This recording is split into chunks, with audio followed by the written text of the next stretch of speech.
Ça fait super longtemps, depuis 8 mois, que j'ai pas aussi hâte d'aller à un date pour un premier date. Là, j'étais allée à un date avec un mec sur Paris. C'était incroyable du début jusqu'à la fin. J'ai trop kiffé, genre vraiment. Et du coup, là, il m'a invité pour un deuxième date.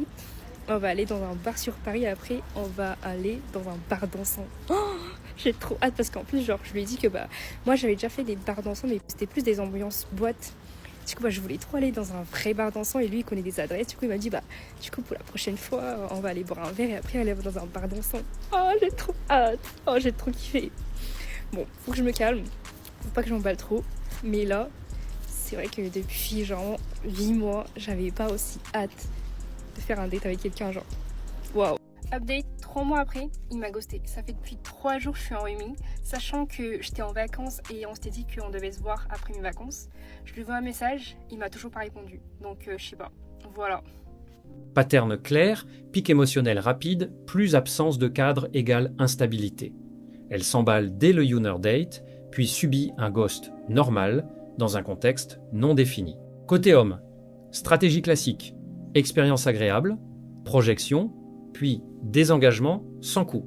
Pour toi, ne surpromets pas prochain plan, lieu spécifique, si tu n'es pas sûr de réinvestir. Ça crée une attente inutile et dégrade ton image. Si intérêt réel, cadence régulière, logistique simple, cohérence. Sinon, coupe proprement.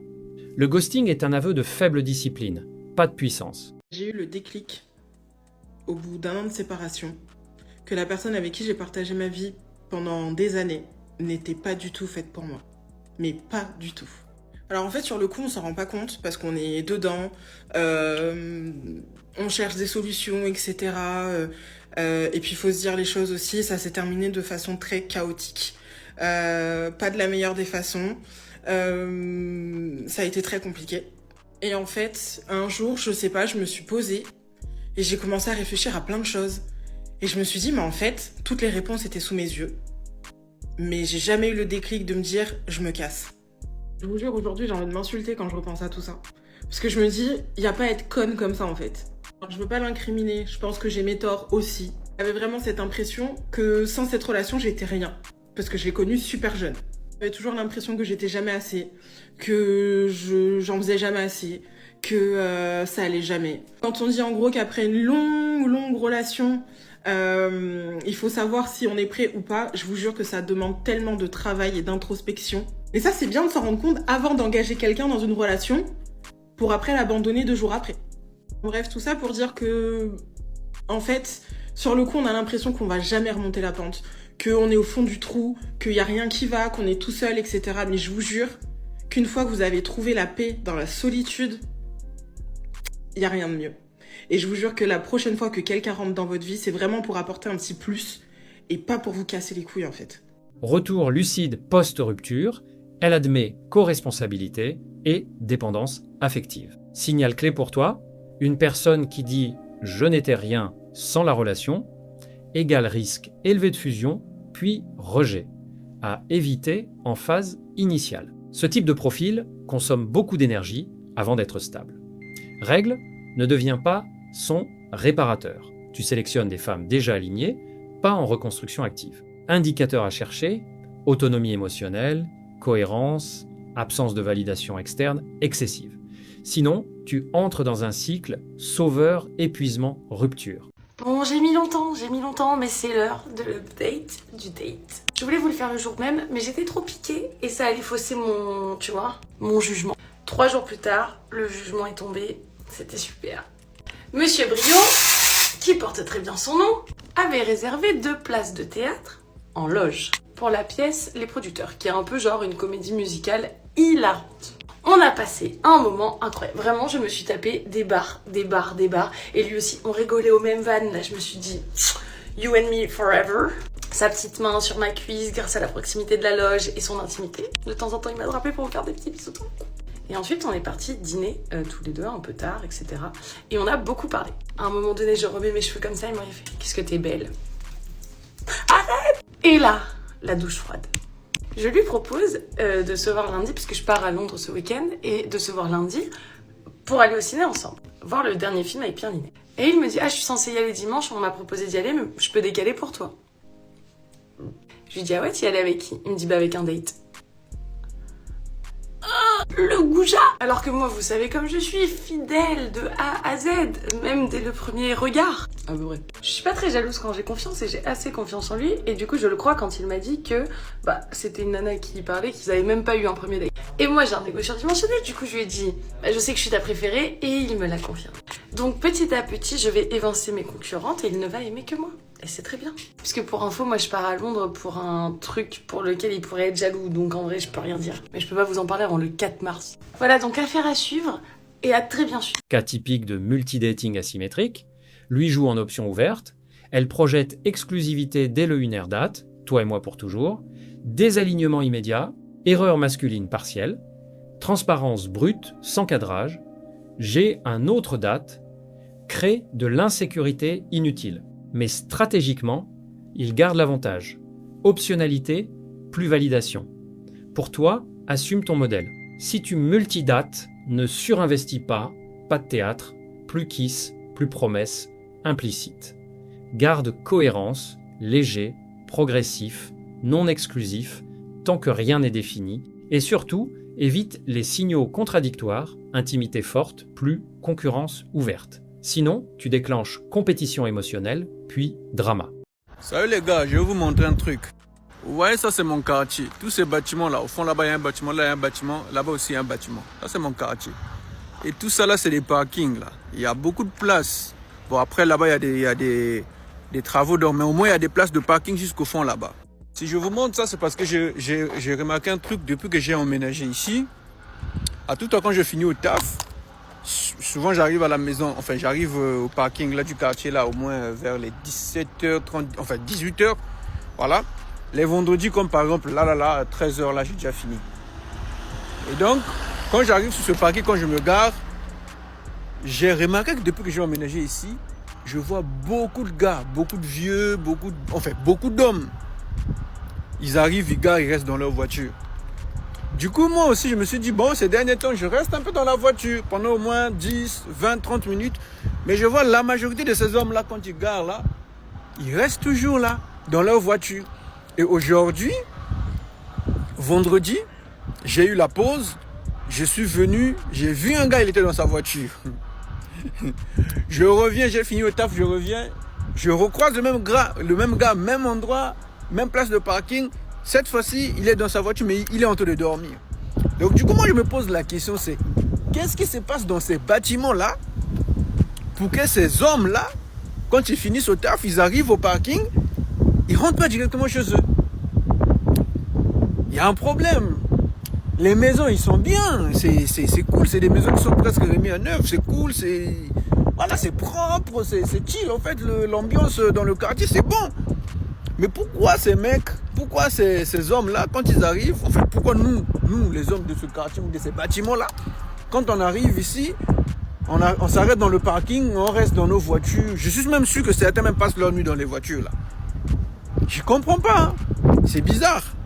La voiture est devenue le dernier sanctuaire de l'homme moderne. Si tu restes sur le parking, c'est que le seuil de ta porte marque le début d'une seconde journée de travail. Gestion des conflits, sollicitation émotionnelle, bruit, to-do list, domestique. Le foyer n'est plus un lieu de repos, mais un centre de pression. Pour toi, si ton domicile te pèse, c'est que ton cadre n'est pas respecté. Ne subis pas la carrière de parking, rétablis tes limites, ton foyer doit être un lieu de régénération, pas une source d'épuisement. Si tu es obligé de dormir dans ta voiture pour avoir la paix, c'est que tu as perdu le contrôle de ton environnement.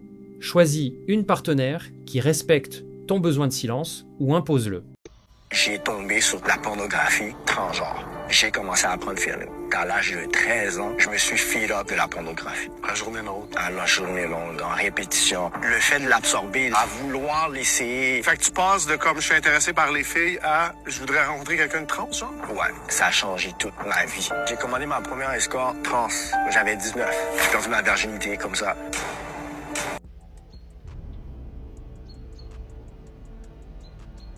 Quand on vous parle des conséquences de la masto ici, vous nous prenez pour des fous. Et vous savez ce qui va se passer dans les commentaires. C'est qu'il y a des mecs qui vont dire « Oh, je m'en fiche, là, je vais aller masto sur toi. » C'est ça qu'ils disent sur TikTok, non? Quand je fais de la prévention sur ça. Ou d'autres qui vont dire, ça va rien changer, je vais aller continuer à me masto. Mais en fait, la réalité, c'est que dans toutes les personnes qui commentent, il y a forcément des gens comme ce jeune homme. Il y a forcément des gens qui ont commencé à se masto sur des femmes et qui ont terminé à se masto sur des trans. Hein? Je mens? T'es derrière ton écran, tu sais. Il n'y a que toi qui sais. Moi, je sais pas au final. Hein? Moi, je vis ma vie tranquille. Je lutte contre le sucre. Voilà. J'ai un autre combat. Il n'y a pas de problème. Mais accepte au moins ce que je te dis. Hein? Ne fuis pas la vérité. Au fond de toi, quand maintenant tu allumes ton ordinateur, ton téléphone et que tu te caches pour tirer la nouille, tu vas chercher des trans. Parce que tellement t'es parti dans la masto extrême, c'est ce que t'aimes. Arrêtez. Les conséquences de la masto, il y a des gens, ils veulent vous trouver des bienfaits. Moi, je vous dis arrêtez. Le problème de ça, c'est que ça t'emmène à l'extrême. Ça n'a que pour but de t'emmener à l'extrême. Il n'y a pas d'autre issue que de la masto extrême. Tu te tires une fois par jour, tu passeras par 2, tu passeras par 3. Et un jour, tu vas regarder du hard. Et un jour, tu vas terminer comme le poteau. À toi de voir. Aïe. Discours alarmiste et simplificateur. La dérive automatique vers l'extrême n'est pas une règle universelle. Le vrai sujet égale gestion de la consommation et désensibilisation. Pornographie, plus fréquence élevée, baisse de sensibilité, recherche de nouveautés, pas changement d'orientation. Pour toi, contrôle du stimulus. Réduis fréquence, évite la surconsommation, reviens au réel, interaction, sport, objectif. Si tes préférences deviennent dépendantes du contenu, c'est un signal de perte de contrôle, pas une fatalité. Discipline est supérieure à culpabilité. Pas de panique morale, mais pas de déni non plus. The Game, vraiment, il drague comme il fait les freestyles. Eh oui, parce que je ne sais pas si vous l'avez vu, mais plusieurs femmes ont partagé des messages que The Game leur envoie afin d'entamer la conversation. Regardez-moi ça. Détroit. Hein? Oh, désolé, j'ai cru que c'était une machine, j'ai essayé d'avoir un snack. Il continue, hein? F3. Oh, shit. Encore F3, je crois que c'est celui avec lequel il a le plus de chance, mais là, il a échoué. F3. Et pour finir, il a posté ça. Au moins, lui, il se laisse jamais démonter. F3 est officiellement à la retraite. On a tiré, on a scoré, on a eu un bon run. Maintenant, on passe à de meilleures choses. F4 arrive bientôt. Quelle technique nulle à chier! The Game, c'est pas possible de faire ça. L'équipe, si c'était pas The Game qui envoyait le message, imaginez juste un mec normal, truc, il envoie un message comme ça à une meuf. Elle va faire, elle va même pas répondre. Elle va pas répondre, elle va pas se poser de questions.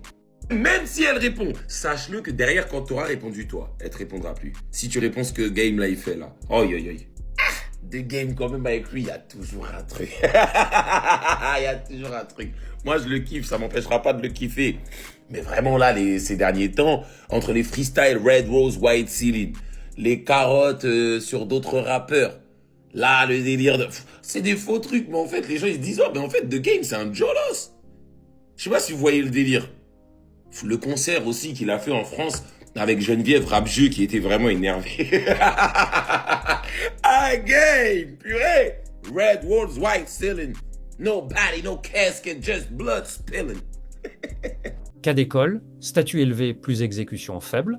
Le game paresseux, copier-coller, messages absurdes ne détruit pas immédiatement ses résultats grâce au statut, mais il érode la perception long terme. Pour toi, sans statut, ce type d'approche égale zéro réponse. Même avec statut, ça transforme l'attraction en curiosité puis en rejet. Règle simple, ouverture contextuelle, spécifique, courte. Montre que tu observes, pas que tu spammes. Et surtout cohérence. Si tu joues la carte premium, ton message doit être premium. Le volume sans qualité te grille.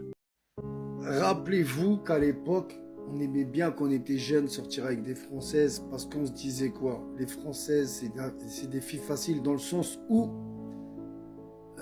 Moi, je vous parle de ça à l'époque du collège, tout ça, lycée, enfin bref. Moi, j'ai jamais été au lycée, mais à l'époque du collège. Comment dire, on savait qu'elles étaient un petit peu plus ouvertes que les jeunes Arabia. Vous voyez ce que je veux dire? Que les jeunes maghrébines. C'était difficile. Les maghrébines, c'est difficile. Enfin, pas trop, mais c'était difficile. Mais wallah, aujourd'hui, les Arabia, là, tunisiennes, algériennes, marocaines, vous nous avez affichés dans le monde. Moi, je suis réaliste. T'as vu, machallah, nos sœurs qui viennent d'Afrique. Nous aussi, les Maghrébins, on vient d'Afrique. Je parle de l'Afrique subsaharienne. Sénégal, Mali, tout ça, bref. Tu la dragues pas facilement. Il y en a qui sont sur les sites de rencontres, tout ça. Elle calcule plus trop les rebeux. Parce qu'elle se dit les rebeux, ils sont là, ils sont pas sérieux, tout ça. Enfin bref, elle calcule pas trop les rebeux. Les Indiennes, j'en parle même pas. Les Pakistanaises, oh, j'en parle même pas. Les Chinoises, elles vont se mettre avec un babtou. Elles se mélangent pas du tout avec les rebeux. Les Juifs, les femmes juives. Va, mon frère. Alors là, pour que tu la vois avec un rebeu, avec tout ce qui se passe dans le Moyen-Orient, tout ça, c'est quasi impossible. Les Françaises, elles deviennent de plus en plus nationalistes. Elles se mettent qu'avec des Français, des Blancs, des Chinois, limite, des Asiatiques, ce que vous voulez. Mais vous, les Arabiettes, les Maghrébines, vous avez tué notre communauté. Vous avez flingué notre communauté. Vous faites partie des seules femmes qui se sont mélangées avec la terre entière. Un feuge, il vient devant vous, raconter feuge. Vous trouvez mille et une excuses. Vous mélangez un malgache, un chinois. En fait, vous êtes devenus pire que les Françaises d'avant. Et par contre, bizarrement, vous voulez pas vous mettre, limite beaucoup d'entre vous, avec des Maghrébins comme vous. Vous savez pourquoi? Je vais vous dire pourquoi. Parce que vous faites partie des seules femmes dans le monde qui aiment dominer son homme, qui aiment lui marcher dessus. Dans le reste du monde, beaucoup de femmes voient leur homme comme une complémentarité. Vous êtes devenus des matérialistes, des giranines, des clochardes, et la plupart des khamjet qui partent à Dubaï, des trucs comme ça vient de vous. Moi, je le dis direct, il n'y a pas de rien à foutre, c'est ma communauté, c'est pas ma communauté. Je le dis franchement, je le dis direct. Vous êtes devenus des khamjet. Wallah, vous êtes la honte. Mais au bout d'un moment, ça avait commencé, je me rappelle, moi, quand j'étais jeune, beaucoup de gens parlaient des Marocaines. Comme quoi, là, sur les champs, les Marocaines ci, les Marocaines ça. Mais wallah, que je me demande si déjà les Tunisiennes, moi je suis moitié Tunisien, moitié Algérien, donc j'ai rien contre les Tunisiennes, mais vous n'avez pas dépassé déjà. Tu vas aux Tunisie, tu vois le nombre de divorces. Elles se marient aujourd'hui, demain, divorce. C'est quoi? C'est pas des mariages d'amour, ça. On peut tout me dire. Dites-moi, c'est un mariage de tout, d'intérêt, de ce que vous voulez, mais me dites pas que c'est un mariage d'amour, ça. Ah non, pas à mon âge, à 46 ans, je sais ce que c'est l'amour. Quand même, je suis pas fou. Il y a des gens, ils se marient pas, ils sont restés ensemble des 10 piges. Ces gens-là, ils se marient aujourd'hui, demain, ils divorcent. Ah, vous nous avez fait honte. Wallah, que la communauté maghrébine, vous nous avez fait honte. Ah, moi, aujourd'hui, je peux me mélanger avec n'importe quelle meuf. Mais la Arabia, comment je vais me méfier? Putain, elle a le vice, le tournevis, elle veut le beurre, l'argent du beurre, la crémière et le fermier qui va avec. Tout. Discours émotionnel, généralisation et déresponsabilisation. Il transforme des expériences personnelles en règles globales et blâme un groupe entier, mauvais modèle d'analyse. Pour toi, refuse les lectures ethniques ou communautaires, concentre-toi sur des variables contrôlables, comportement, environnement, sélection. Si tu es perçu comme pas sérieux, c'est souvent un problème de signaux, instabilité, incohérence, court-termisme. Change ton positionnement, cadre clair, constance, standard, élevé. Le marché n'est pas contre toi, il filtre. Évite aussi les femmes ultra-matérialistes. Si ça ne correspond pas à ton modèle, solution égale, filtrage plus cohérence, pas plainte.